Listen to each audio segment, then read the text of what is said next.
Hi கவி. யார் நீங்கள்? என் பேர் ராதா. நான் ஆக்சுவலி உங்களை பார்க்க தான் வந்தேன். என்ன பார்க்கவா?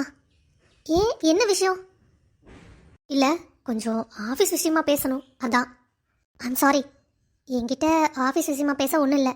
ஒன்று நீங்கள் ரவி சாரை பாருங்கள், இல்லாட்டி ஆதியை பாருங்கள். ஓ, அப்போ சரி. இவன் நம்ம விஷயத்துக்கு ஒத்து வர மாட்டா. அப்போது இவ வழியில் போய் இவளை மடக்க வேண்டிதான். வேற வழியே கிடையாது. ஹலோ, நான் உங்ககிட்ட தான் சொன்னேன், உன்னை ஆதியை பாருங்க, இல்லாட்டி ரவி சார் பாருங்க. என்கிட்ட ஆஃபீஸ் விஷயமா பேச ஒன்றும் இல்லை. கவி, என்ன தப்பாக நினச்சிட்டிங்களா? நான் ஆஃபீஸ் விஷயமா பேச வந்தேன்னு சும்மா ஜென்ரலாக தான் சொன்னேன். ஆதி எனக்கு ரொம்ப நல்லா தெரியும். ஆதி என்னோட ஃப்ரெண்டு கூட. அப்படியா? அப்புறம் எதுக்கு நீங்கள் என்ன பார்க்குறீங்க? என்கிட்ட பேசணும்னு என்ன அவசியம் இருக்குது? ஆதியை டேரெக்டாக பார்த்து பேசிக்க வேண்டியதானே? இல்லை கவி, ஆக்சுவலி நான் ஆதியை பார்க்க தான் வந்தேன். ஆதி இல்லை, ஆதிகிட்ட கொடுக்க வேண்டிய ஃபைல் டாக்குமெண்ட்ஸ் எல்லாம் யார்கிட்ட கொடுக்கணும்னு நான் கேட்டேன். அதான் அவங்க கவி மேடம் இருப்பாங்க, அவங்களோட பர்சனல் செக்ரட்டரி, நீங்கள் அவங்ககிட்டயே கொடுத்துருங்கன்னு சொன்னாங்க. அதான் உன்னை பார்க்கலான்னு வந்தேன். ஓ, அப்படியா? சரி சரி, சாரி, நான் தான் தப்பாக நினச்சிட்டேன் உங்களை. சரி கொடுங்க, ஆதி வந்தால் நான் கொடுத்துறேன்.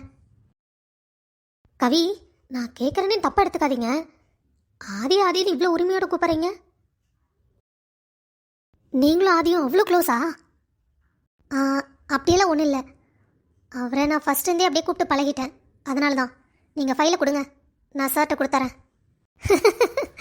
என்ன கவி, நான் சொன்ன உடனே நீங்கள் ஆதிய சாருங்கிறீங்க. பரவாயில்ல, விடுங்க. கவி, எனக்கு ஒரு சின்ன ஹெல்ப் பண்ணுறீங்களா? ப்ளீஸ், மாட்டேன்னு மட்டும் சொல்லிடாதீங்க. அட, என்ன நீங்கள் ஆதியோட ஃப்ரெண்டுன்னு சொல்கிறீங்க, அப்புறம் என்கிட்ட ஹெல்ப் பண்ணலாம் சொல்லலாமா? சொல்லுங்கள், என்ன செய்யணும்? கவி, நான் கொஞ்சம் ஆதிட்ட அமௌண்ட் வாங்கியிருந்தேன். ஆதி இன்னும் வரல. ப்ளீஸ், இதை கொஞ்சம் ஆதிட்ட கொடுத்துட்றீங்களா? அமௌண்ட்டு நான் எப்படி? நீங்களே பார்த்து கொடுத்துருங்களேன். இல்லை கவி, நான் கொஞ்சம் வெளியில் வேலையாக போகிறேன். நான் எப்போ வருவேன்லாம் தெரியாது. 1 வீக் ஆகிடும், 1 மந்த் ஆகிடும். பட் அது வரைக்கும் அமௌண்ட் கொடுக்காம இருந்தால் நல்லா இருக்காதுல்ல. அதான், ப்ளீஸ் கொடுத்துருங்களேன். நீங்கள் ஒன்றும் ஒரி பண்ணிக்க வேண்டாம். நான் ஆதிக்கு கால் பண்ணி இன்ஃபார்ம் பண்ணிடுறேன். ப்ளீஸ் கவி. சரி, நீங்கள் கால் பண்ணி இன்ஃபார்ம் பண்ணிவிடுங்க, நான் அமௌண்ட்டை கொடுத்துறேன். Thank you so much Kavi, you are so sweet. சரி, எனக்கு ஃப்ளைட்டுக்கு டைம் ஆச்சு, நான் கிளம்புறேன். சரி. சாரி, உங்கள் பேர் என்ன சொன்னீங்க? என் பேர் Radha. Okay, bye, nice to meet you. எனக்கு தான் உங்களை பார்த்ததில் ரொம்ப சந்தோஷம். மேடம், ஆதி வந்துட்டு இருக்காரு. இதை எப்படி ஹேண்டில் பண்ணணும்னு எனக்கு தெரியும், நான் பார்த்துக்கிறேன். ஏய், நீ என்ன பண்ணுறீங்க? ஏன் நான் இங்கே வரக்கூடாது ஆதி? எனக்கு வரக்கு எல்லா ரைட்ஸும் இருக்குல்ல. சும்மா பார்த்துட்டு போகலான்னு வந்தேன். பார்த்துட்டல, இடத்த காலி பண்ண. ஆதி, எதுக்கு இப்படி சிடுன்னு பேசுகிற? பாரு, உன் மூஞ்சி பார்க்குறக்கு நல்லாவே இல்லை. சிரிச்சிட்டு பேசு, அழகாக இருப்ப. ஏய், உங்கள்கிட்ட நான் ஏதாவது கேட்டேனா? எதுக்கு நீங்கள் வந்த? உன் வேலை முடிஞ்சதுன்னா கிளம்பிட்டேரு. அடப்போ ஆதி, எப்போ பாரு நீ இப்படி தான். முதல்ல இருந்தே இப்படியெல்லாம் பேசுனா எனக்கு மேலே ஆசை தான் அதிகமாகுது. திரும்ப திரும்ப அதையே பண்ணிகிட்ருக்க. அதிகமாகும். ஏய், உனக்கு கல்யாணம் ஃபிக்ஸ் ஆயிருக்குதம்மா, கங்க்ராச்சுலேஷன்ஸ். ஹூ, என்ன இப்படி சலிச்சுக்கிற? மாமா பொண்ணுங்க கல்யாணம் பண்ணிக்கிறியோ? ராதா, ப்ளீஸ் தயவு செஞ்சுங்கிறது கிளம்பு. உன்னை பார்க்கவும் பிடிக்கல, உன் கூட பேசவும் பிடிக்கல. ஆதி, உன் மாமா பொண்ணை விட நான் எந்த விதத்தில் குறைச்சல்? சொல்லு பார்க்கலாம். என்ன கல்யாணம் பண்ணிக்கிறேன்னு சொல்லு, எங்கள் அப்பா எல்லாத்தையும் விட்டுருவாரு. நமக்குள்ள எந்த பிரச்சனையும் இருக்காது. நம்ம 2 ஃபேமிலியும் ஒரே கம்பெனியாக ரன் பண்ணலாம். ப்ளீஸ் ஆதி, புரிஞ்சுக்கோ. தயவு செஞ்சு போயிடு. திரும்ப என் மூஞ்சில முடிச்ச உன்னை கொன்னே போட்டுருவேன். இது ஆஃபீஸ்னு பார்க்குறேன். ராதா, நான் யாரை திரும்ப பார்க்கக்கூடாதுன்னு நினைக்கிறேனோ திரும்ப திரும்ப நீ என் கண்ணு முன்னாடி வந்துட்டே இருக்க. சரி, நீ இவ்வளோ கோவப்படுற, உனக்காக நான் இங்கேருந்து கிளம்புறேன், சரியா? அப்புறம் ஆதி, உன்னோட செக்ரட்டரி கிட்ட நான் ஒரு ஃபைலும் கொஞ்சம் அமௌண்ட்டும் கொடுத்துருக்கேன், வாங்கிக்கோ. உனக்காக தான். அவ சொன்னா என்ன வேணா நீ கேட்பியாம்மா? எல்லாம் நான் கேள்விப்பட்டேன். செக்ரட்டரியா? யாருக்கிட்ட? ஒருவேளை கவியை சொல்கிறாளோ? ஓ காட், இவ்வளோ நாளாக என்னோட லைஃப்பில் இவ இடைஞ்சல் பண்ணிகிட்டே இருக்கா. இவளை கொண்டுட்டு கம்மனு ஜெயிலுக்கு போயிடலாமா? என்ன ஆதி, என்னை கொல்லணும் போல இருக்கோ? சரி, உன் கையால் என்னை கொன்னுடு பார்க்கலாம். ஏய் சீ, போடி வெளியே. என்ன இவன், என்ன போன்னு சொல்லிட்டு இவன் போகிறான்? ஆதி ஆதி, எப்போவுமே நீ இப்படி தான், கொஞ்சம் கூட மாறலடா. இந்த திமிருத்தனம் தான் என்னை திரும்ப திரும்ப உங்ககிட்ட இழுக்குது.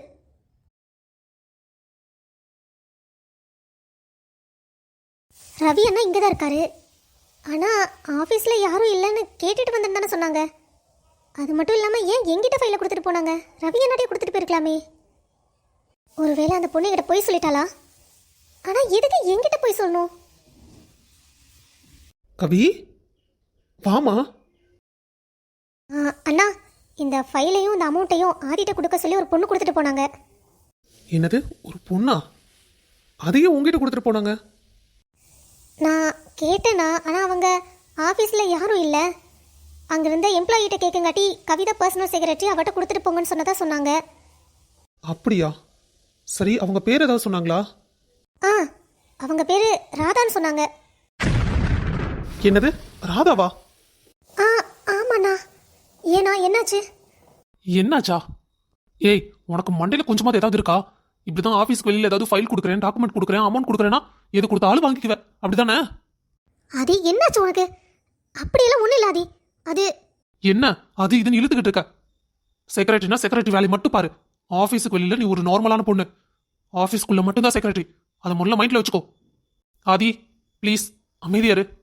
இல்லை மாமாவ ஏசாத ஆதி, அமைதியாருன்னு சொல்கிறல்ல. கவி கவி, நீ போய் டாக்குமெண்ட் ஃபைலில் மாமாட்ட சைன் வாங்கணும்ல, அதெல்லாம் எடுத்து வை. நானும் ஹாஸ்பிட்டல் போகிறேன், 2 பேர் சேர்ந்து போகலாம். ம் சரிண்ணா. ம் சரிண்ணா. ஆதி, நீ என்ன பண்ணிக்கிட்டு இருக்க? கவிக்கு நம்ம ஃபேமிலி பற்றி என்ன தெரியும்? அவளுக்கு ஒன்றுமே தெரியாது. நீ அவகிட்ட பொறுமையாக ஹேண்டில் பண்ண வேண்டியதானே? எதுக்கு இவ்வளோ கோவப்படுற? இல்லை மாமா, உங்களுக்கு இந்த சீரியஸ்னஸ் தெரிய மாட்டேங்குது. நானும் ஸ்வேதாவை லவ் பண்ணிட்டு இருந்தப்போ எப்படி இருந்தாலும் உங்களுக்கே தெரியும்ல. அவ்வளோ சின்சியராக இருந்தோம் மாமா. ஆனால் பணத்துக்காக ஸ்வேதா என்னை விட்டு போனா. அதுக்கும் இந்த ராதா தானே மாமா காரணம். இப்போ உங்களையே என்கிட்ட இருந்து பிரிக்க பார்த்தா. இப்போ கவியை டார்கெட் பண்ணிட்டாலும்னு எனக்கு பயமா இருக்கும் மாமா. எனக்கு ஒரு நல்ல ஃப்ரெண்டுனா நீங்க, கவி, கௌதம் தான். இப்போ நீங்களும் என்னை விட்டு என்ன மாமா, என்னால் நினச்சி கூட பார்க்க முடியல. சரி ஆதி, ஆனா இதெல்லாம் எப்படி கவிக்கு தெரியும் சொல்லு. என்ன கிரிஷ், இந்த வேலை எப்ப இருந்து நடக்குது? அதுவும் எனக்கு தெரியாம? பவி, அது அது வந்து அது ஏண்டி, நான் கிரிஷை பத்தி பேசும்போதெல்லாம் ஆமா ஆமா, இல்ல இல்ல, சரி சரி, ஓகே ஓகே அப்படின்னு பேசிட்டு இருந்தேன். இந்த கேப்ல எப்ப இது நடந்தது? இல்ல மச்சி, அது அது எப்படின்னா, நான் சொல்லக்கூடாதுன்னு இல்லை, இது வெளியில யாருக்கும் தெரிய வேண்டான்னு தான். அதான் மச்சி உங்ககிட்டயும் சொல்லலை. சாரிடி. என்ன கிரிஷ், நான் உன் ஃப்ரெண்டு நீ எப்பவும் சொல்லுவ, எல்லாத்த விட க்ளோஸ் ஃப்ரெண்ட் நீ தானே சொல்லுவ, நீ ஏன் சொல்லல? அது அது நினைச்சேன் நீ தான் எல்லாத்துக்கும் காரணம்னு. அடி பாவி, எப்ப பாரு என் கூடயே தாண்டி சுத்திட்டு இருந்த. இப்ப யாராச்சும் பார்த்தாங்கன்னா கூட உன் லவ்வுக்கு நான் தான் ஹெல்ப் பண்ண மாதிரி நினைப்பாங்க. அப்படியே வாயில ஓங்கி குத்து நடுவையே. எதுக்கு இப்ப பல்ல காட்டுற? இல்ல மச்சி, அது ஏய், ஷ், ஷ், அங்க பாரு. ஐயோ கார்த்திக் சார், நல்லா வசமா மாட்டிக்கிட்டோம். டேய் கிரேஷ், இப்போ என்ன பண்றது? எனக்கு தெரியலையே பேபி. ஆட்ட மழை குரங்கே, இந்த பேபினால தாண்டா இவகிட்ட மாட்டணும், திரும்பவும் இன்னொரு ஆள்கிட்ட மாட்டணும். அவ்வளோதான். டே ஏதாவது பேசி சமாளிடா. சரி சரி, நான் பாத்துக்கிறேன் பேபி, டோன்ட் வரி. ஆட்டங்கொச்சா, உனக்கு உன்னே போடுவேன். அங்க என்ன 2 பேர் தனியா பேசிட்டு இருக்கீங்க? மச்சி என்னடி மச்சி? ஏய், எங்கால நான் பின்னாடி நிக்கிறத சொன்ன உனக்கு கொன்னே போடுவேன். ஷ், மாயா, கிரிஷ், பேசாம இருங்க. அவ என்னதான் பேசுறான்னு நானும் பாக்குறேன். ஐயோ, அவ வாயை திறந்தா நாம மாட்டிக்குவோம். ஒன்று இந்த லூசுக்கு ஏதாவது புரியணும், இல்லாட்டி அந்த மலை குரங்குக்கு தெரிஞ்சிடும். என்னடி பண்றது? ஐயோ, திரும்பி திரும்பி பாரு மகனே, உன்னை சுற்றி உலகம் தெரியும். என்னது? ஏய், நான் என்ன கேட்ட என்னடி சொல்லிட்டு இருக்க? ஏய் மாயா, நீ டைரக்டா சொன்னாலே அந்த லூசுக்கு புரியாது. இதுல வேற க்ளூ கொடுக்குறீங்களா? க்ளூ வாங்க, கிளாஸ்க்கு வருவீங்களா? அப்ப வச்சுக்கிறேன். ஐயோ கடவுளே, எங்கள் அப்பாவுக்கு மட்டும் இந்த விஷயம் தெரிஞ்சது என்னை காலேஜே அனுப்ப மாட்டாரு. இந்த பைத்தியக்காரி இவளே கூப்பிட்டு ஊர் பூரா தண்டோர அடிச்சிருவாளாட்டுருக்குதே. கடவுளே, இந்த ஒரு தடவை என்னை காப்பாத்திடு. அடுத்த தடவை ஐயோ அப்பா. கார்த்திக் சார். ஆ ஆ சொல்லுங்க மேடம். என்ன சார் இங்கே நின்றுட்டு இருக்கீங்க? என்னது, இங்கே நின்றுட்டு இருக்காரா? நான் வந்து ரொம்ப நேரம் ஆச்சு மேடம். ஹேய் பசங்களா, கிளாஸ்க்கு போல? ஆ இதோ போகணும் மேம். அதான் கொஞ்சம் டிஸ்கஷன் பண்ணிட்டு இருந்தோம் எக்ஸாம் பத்தி. ம் சரி பசங்களா, சரி கிளாஸ்க்கு போங்க. இங்கே ரொம்ப நேரம் டைம் ஸ்பெண்ட் பண்ணக்கூடாது. ஆ ஓகே மேம். என்ன மேடம், ராகிங்கா? ஆ அதெல்லாம் ஒன்றும் இல்லை சார், சும்மா தான் பேசிட்டு இருந்தோம். எப்படி வந்தார் இவரு? ஆட்டம் மழை குரங்கி, நான் தான் பாட்டு பாடி காமிச்சேன். சுற்றி பாருடி, உலகமே பின்னாடி நிற்குதுன்னு. கேட்டியா கொஞ்சமாது? அந்த ஆள் அப்பவே வந்துட்டான். இப்போ என்னத்தை கேட்டான் என்னத்தை கேட்கலின்னு ஒன்றும் விளங்கலை. சார் நீங்கள் ஏன் சார் பின்னாடி நின்றுட்டீங்க? வந்து எங்கள் கேங்கில் சேர்ந்துருக்கலாம்ல. ம் என்ன கேட்டானே தெரியலையே, எப்படி வர சமாளிக்கிறது? ஐயோ, ஏதாவது கேட்பான்னு பார்த்தா ரியாக்ஷன்லேயே ஆளை போட்டுருவான் போலயே. இவன் கேட்டானா கேட்கலையா? கிரிஷ், கொஞ்சம் என் கேபினுக்கு வரியா?